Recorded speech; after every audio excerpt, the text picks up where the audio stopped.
Hey everyone, so welcome back to Kingdom Bloggers. Today we're going to talk about how to define your ministry avatar.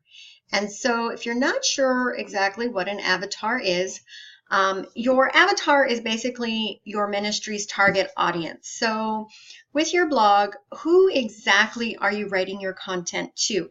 One of the things I hear most often from faith bloggers or Christian bloggers when I ask, like, who is your audience? I often get answers along the lines of, well, I'm just writing to share my love of Jesus with the world or to teach others about God's love. And while that is a very admirable thing to be doing and something we should all be doing as Christians, when it comes to having a successful blog ministry, and by successful, we define that by, building an audience, getting organic traffic to your site, getting people to sign up for your email list and things of that nature. And so in order for you to reach people, you have to define who that people is, so to speak. And so when you've defined your audience, you'll be able to create the right content so that the people looking for it will be able to find it in search engines. Okay, so what is a ministry avatar? So this is basically the very specific person that represents your ideal follower. They are the person you most want to help or reach with your content. And so back to sharing God's love with the world, even in, let's say, the scope of Christian parenting, even within that kind of broad category of audience, how you, like the kind of content you would write to, let's say, a parent of a newborn baby who is needing some biblical advice and inspiration and support, would be a little different, or maybe even quite different, than how you would write content for someone like myself who has a 14-year-old and a 21-year-old. Like, of course, the Bible is the Bible and everything in it is there, but how you kind of translate the message, how you turn it into usable information to help someone in their life is going to vary depending on the specific person that you're talking to. And so, again, like you can say, I want to be a Christian parenting blogger, but even within that, you need to be more specific. Okay, so why do I need to define it? So having a clearly defined avatar enables you to focus your content to a specific audience. We just talked about that. If you were writing, let's say, Bible studies that were geared towards, say, young adults or even older adults. We have at church, we have our regular Sunday service, and how the preacher kind of gives that information to us on Sunday. Just down the hall, they're probably talking about maybe the same general topic and referencing some of the same Bible verses, but how they are actually teaching it is going to be different because down the hall, it's a group of maybe third graders. And so even though it's all coming from the Bible, how you relay it, how you teach it in a way or share it in a way that will relate and resonate with that audience, depending on, there's many factors, and we'll go into that in a minute. It is really, really important. It will help you build a following. Again, and I'm just going to go with Christian parenting because that's the easiest one for me to kind of jump on here.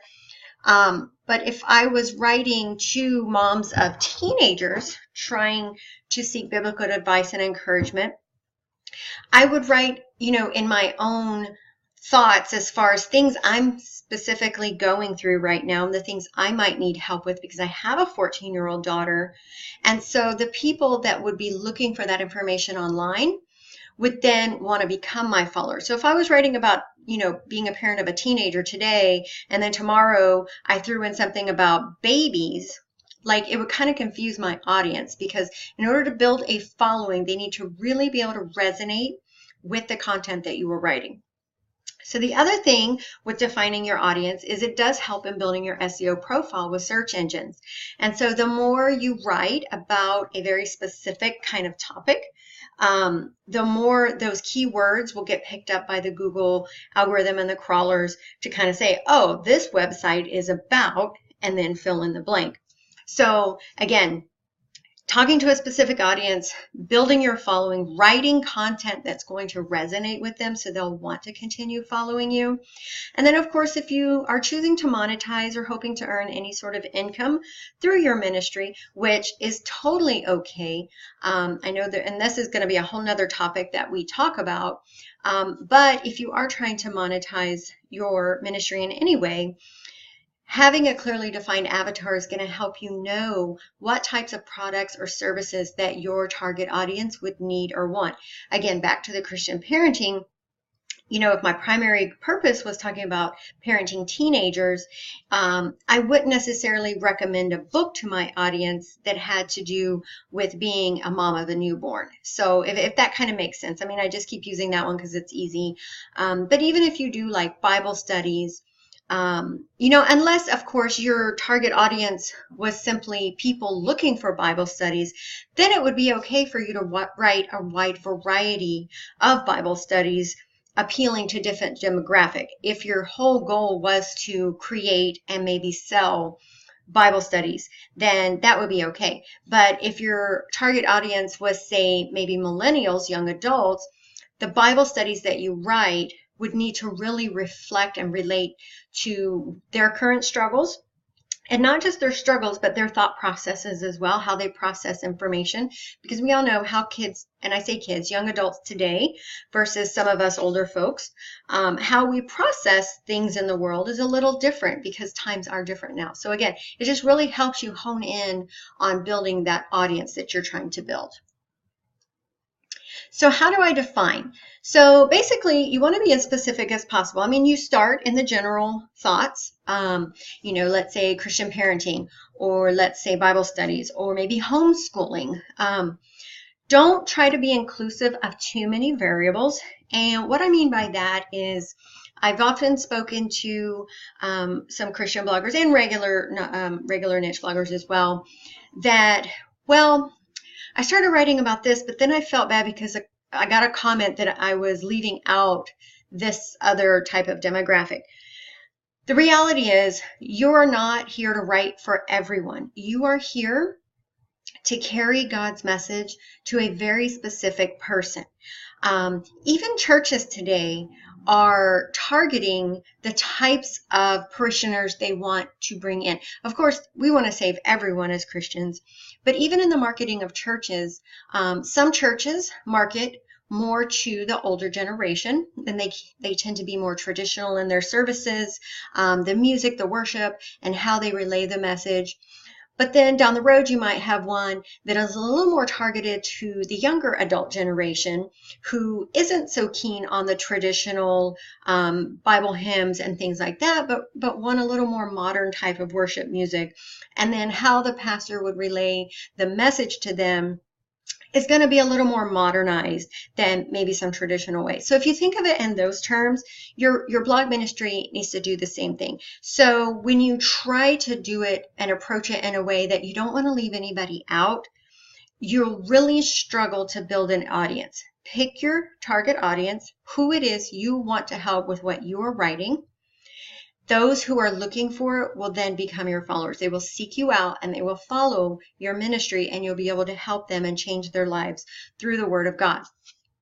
Of course, you may attract some people that aren't necessarily your target audience, but still might enjoy your content. But don't try to change your content and direction simply based on a few maybe negative comments or, you know, others feeling left out. At the end of the day, your audience is your audience, and you need to kind of stay focused on them. You know, again, even with churches, a lot of pastors get a lot of flack, and I know my pastor every Sunday is telling us about, you know, the emails he gets and the comments he gets on Facebook about, you know, they don't approve of this or that. And his answer is always, that is fine. I appreciate your honesty. There are plenty of other churches that you can go find. And he doesn't say it in a nasty way. He's just saying, I appreciate your feedback, but maybe this isn't the church for you. And so it's not that he's turning them away. He's just saying, this is how I'm carrying out my message. And if it offends you, then maybe this just isn't the community for you to be in. There's other churches in our town that maybe can receive or provide the message to you in a way that really resonates with you. And so your blog ministry kind of follows that same concept. Realize that your audience may evolve over time, specifically, with like a parenting blog. So if I started my parenting blog now, which mine's not, but I'm saying if I started a parenting blog as a mom of a teenager, well, eventually I'm not going to have a teenager because she's going to grow up. So then I might evolve into topics that are more about maybe empty nesting or, dealing with a child who's in college. And the thing about that is, if you've built a following based on where you are at that particular time, then your audience is going to grow with you too. So those who joined you when you were writing on the teenage parenting topics, by the time your child graduates, well, most of theirs will also. And so many of them will still continue to follow you because they are in that same season of life. And then those who are, just becoming parents of teenagers will still resonate with your older content, but that's totally okay. So what you start with and what you end up with over time may drastically change. So just keep that in mind. Okay, so more on defining it. So again, be as specific as possible. Don't try to be inclusive. Realize your audience may evolve. Okay, things to consider. So when you're defining who your target audience is going to be, and this is going to vary a little bit depending on your general focus. So if you were doing Bible studies, if you're doing homeschooling, just simple Christian living, things like that. So things to keep in mind: age, gender, marital status, kids or no kids, seasons of life. That could include age, of course, is a season of life, but the things that we go through the different seasons of life. In the younger millennial generation, I would call that a season, even though it's age as well. But also transitioning into having kids and not having kids. Older adults who are going into their golden years, maybe losing a spouse and going through that season of life. And so really anything that you may specifically, as you yourself might struggle with and have sought, advice and encouragement from God, that is something that you can share with others for that current season of their life as well. Struggles, fears, frustrations, goals, all of those things will play into the kind of content that you would be writing from a biblical perspective to help your target audience. And again, these are the things people will be searching for answers to online, and that is how they're going to find your content. So you first got to define who you want to reach, and we'll talk about this in another lesson, is doing the SEO to get those posts found on Google searches and so forth. But just always keep in mind, your target audience is really the most important factor in building a successful online Christian ministry. So where does it matter as far as the avatar piece? So your blog itself, the colors that you use, your theme, how you lay things out. Again, if we're talking about younger people versus older people being your demographic, with an older generation, you would want to make sure the colors are easy to read. The font is not too small, maybe less of the fancy fonts, because many of them, as we get older, our eyesight diminishes. The post length.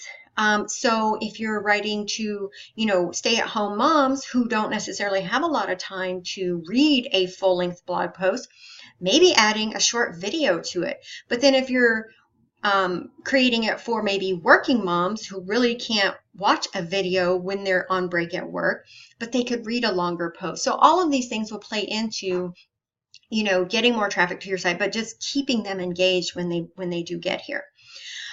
Where it matters, the downloadable things that you might use for freebies to give your audience, checklists, Bible studies, devotionals, things like that. All of those things must reflect and be something that your target audience would need. What I would give to my target audience might not make sense to give to your target audience. So it should all relate. And at the end of the day, it has to relate to the specific person that you are trying to help with your ministry. And then, of course, your social platform engagement. We try to have a little bit of activity on all of the platforms just to see, you may get some from Facebook, some from Twitter. But at the end of the day, you really need to know where your target audience hangs out the most. With the younger generation now, more of your Snapchat and Instagram, that's where they are doing the Instagram stories and live videos and things like that. Where maybe an older generation individual might be more so on Facebook because they're not quite up to the tweeting and the Snapchatting. So it's really just important to know exactly where they're hanging out so that you can learn how to boost the engagement on that specific platform. Okay, so types of Christian blog ministries, and this isn't an all-inclusive list. These are just a few, just to kind of give you ideas. And these are on the general scale. So even within each of these, you would kind of narrow it down even further. So of course, I've mentioned Christian parenting. This can be by age, babies, school-age kids, young adults, college students, whatever. But from a parenting perspective, you could also have a Christian parenting blog that is more specific, not necessarily to an age of children, but maybe the current struggles, maybe like a single mom or a mom, a widow, a mom who's lost her children, or, men too, from, parenting as a male, the struggles that you would deal with as a Christian father and things like that. Christian homeschooling, homeschooling is a really big one now, especially here in the U.S. So keeping it in the Christian side of it, not just homeschooling, but keeping the Christian aspect to it. Christian women blogs, again, these are very specific, usually to ages, but also season of life, dating, being a woman of God, devotionals for women. There's a whole wide variety of types of blogs that you could further kind of define in the Christian women category. Christian living and lifestyle, this kind of could relate to Christian women, but just in general, Christian living, just general topics about living as a Christian in today's world.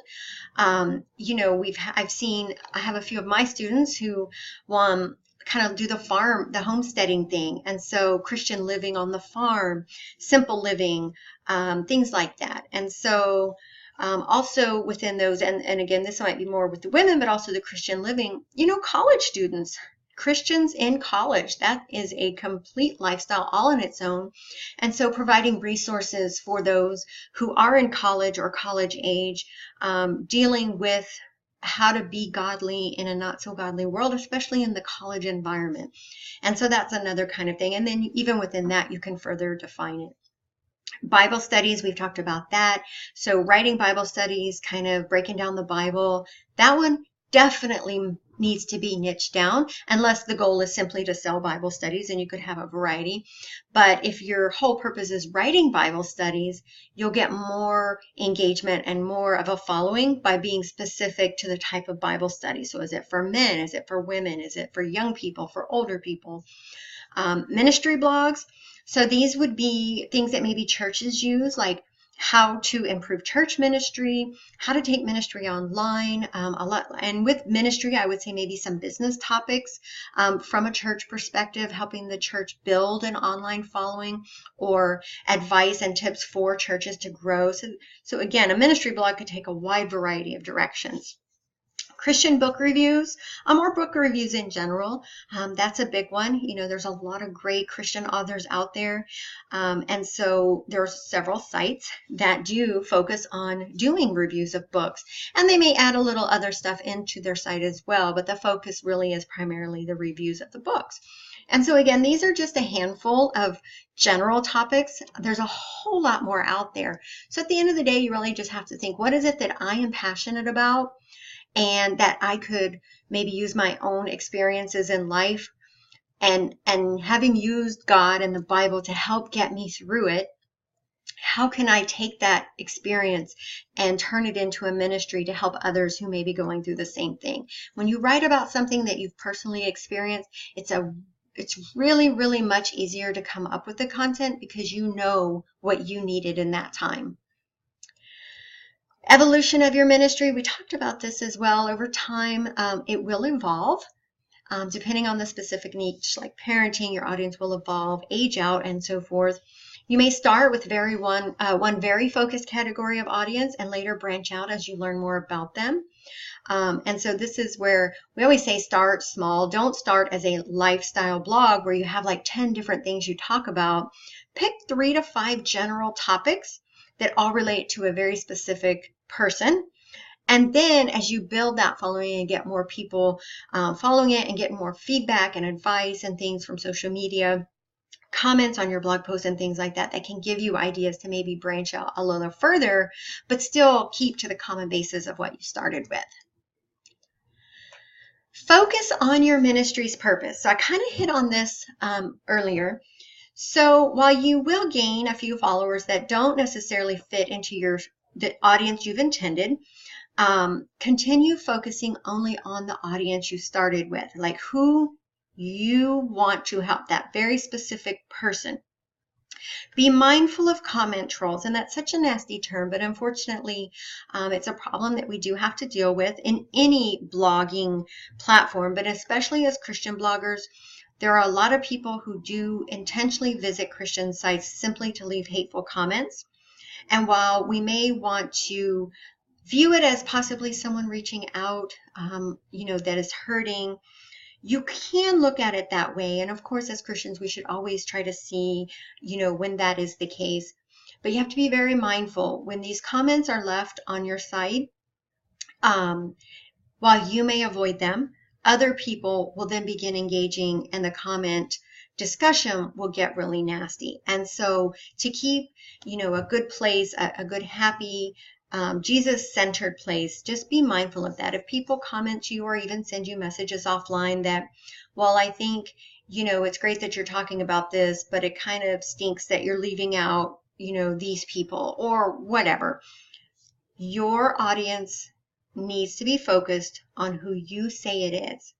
You are not here to satisfy everyone. The same as I mentioned before about churches. Churches can't create content that appeals to everybody.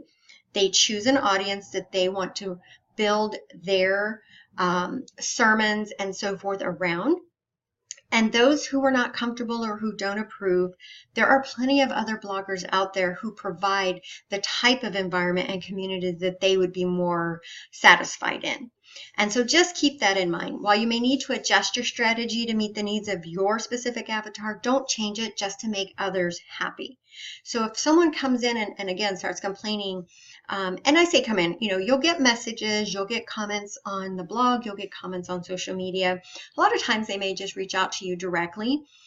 Just be polite and thank them for their feedback, but don't see it as, oh my gosh, I need to change and start adding more content to satisfy these people.